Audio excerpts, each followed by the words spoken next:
What's going on, guys? Jano Kid 2Ds, one for you, one for your chick, man. Back again with another video. Making breakfast right now. Probably can't really see it like that. I'm gonna show it and shit like that. But yeah, man. I just want to be in a more comfortable style. We'll tell you guys this. Today's video is about balancing ego when working a job as an artist. Um, these two things at first they seem like they don't go hand in hand. But as you grow up and mature, you quickly realize you need a job, or else how the fuck are you gonna fund anything? Because going the route where you're trying to find someone else to fund something for you, it's never going to work because they're never going to care about your vision as much as you do, and they're also going to put their own life or whatever before you, as they should, bro.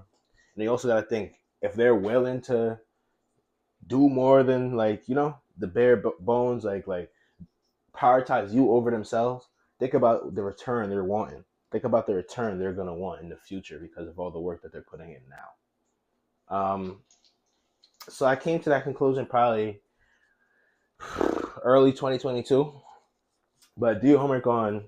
I was living a different lifestyle, so it wasn't as easy for me to get a job because I didn't have work experience according to them, and the work experience I did have was years and years old.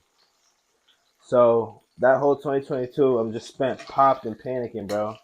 But I have the tools to make the music. I have the vision to make the music. No money. Um, so that sucked, bro. Every day I used to wake up depressed because I felt like I could have went up easily during that era, and that whole time it was being spent focused on artists who didn't have as much talent as me or the longevity because none of those niggas are relevant now today or anybody wants to hear music from them. You know what I'm trying to say? Maybe I ain't reached their heights yet or whatever, but I promise you the quality would have been there. So if you would have put the same effort, same money, and same time into me, but that's cool. We don't worry about that. Now, let's fast forward to 2023. I in the August, I get a job at Family Dollar.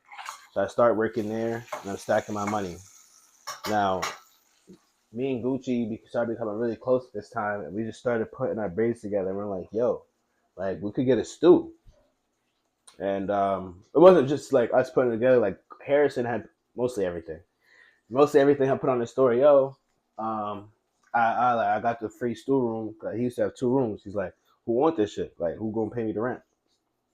So we like, yeah, we on that. So do work on. I'm working maybe 25 hours a week on like $15 an hour at Family Dollar, and like putting that money into funding the studio, into getting Gucci down to the city, into trying to make this shit work and start our own stew.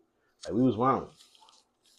So during that era, it was good because I got a lot of music done, and I worked on my sound a lot because I'm not gonna lie, I was rusty for those preceding years.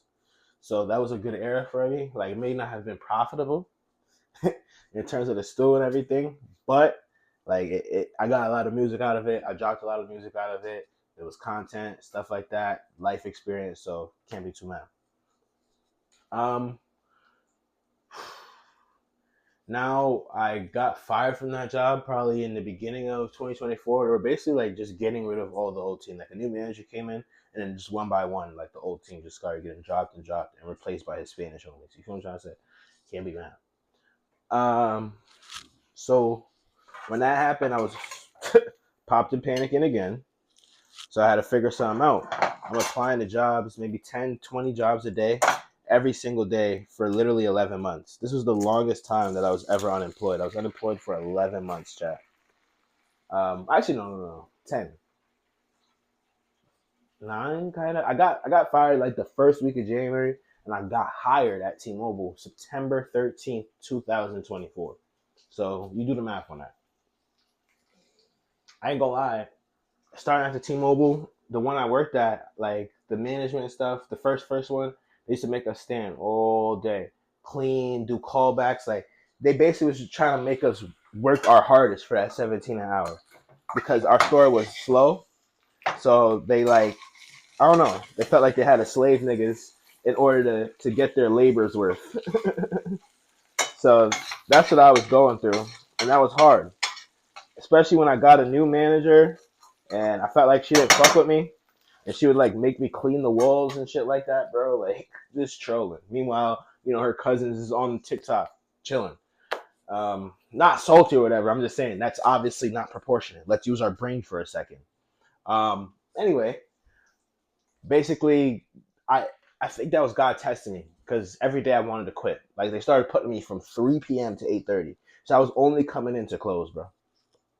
I was only coming in to close. 5.5 hour shifts, maybe 3 times a week, trolling me, bro. They wanted me to quit. That's what they wanted. Requesting my transfer, boom. I quickly realized like I just gotta be a slave for the money. For the money. You feel me? Indentured servant. Like it doesn't matter what I'm thinking up here, and it doesn't matter what they ask me to do. I have to do it if I want money in order to fund my career. Otherwise, I won't be able to fund my career. No one's going to save you. No one. Keep that in mind. Um, so once I realized that quickly, I was like, oh, bet. Let me just lock into this shit. Started coming in early as hell, leaving late if I had to, picking up shifts, doing this and that. I'm trying to maximize my bag. Yes. Um, and I'm not gonna lie, being in there sometimes and the customers is talking to you like you're literally a speck of fucking like just grass or something. It sucks. It's horrible because I feel like I'm talented. I'm good at this content stuff. I'm good at music. I have a nice personality. I can make music. I can make music. I can make money from other avenues other than working. Facts. That's just a fact, bro. I'm not conceited for thinking that. So when you know this fact and you're not doing said thing, like you're instead working a job, it sucks, bro. But you have to stay locked in because, like I said, no one's going to save you. If you don't make this money, who's funding your career? Who's paying for that studio time? Or if you're not getting studio time, who's paying for good enough equipment so you can record at home? Who's editing your videos? Who's shooting your videos? How are you gonna market your songs? How are you gonna have clothes? Bro, there's so many things you have to buy and pay for as an artist, like that. You need a job, bro.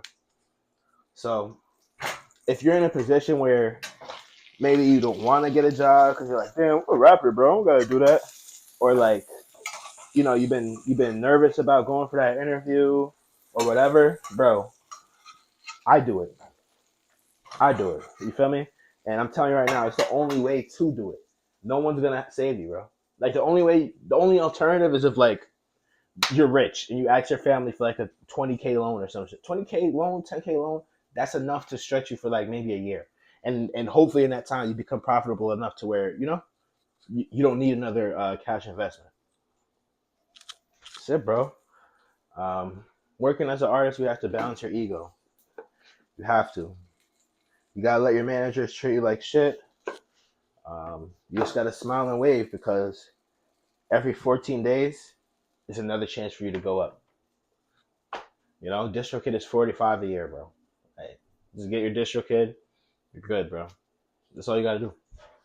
Um, it's Jano Kid 2Ds, one found to a check, man. Balance that ego. Suppress your ego. Have an ego death even. And I'm signing out.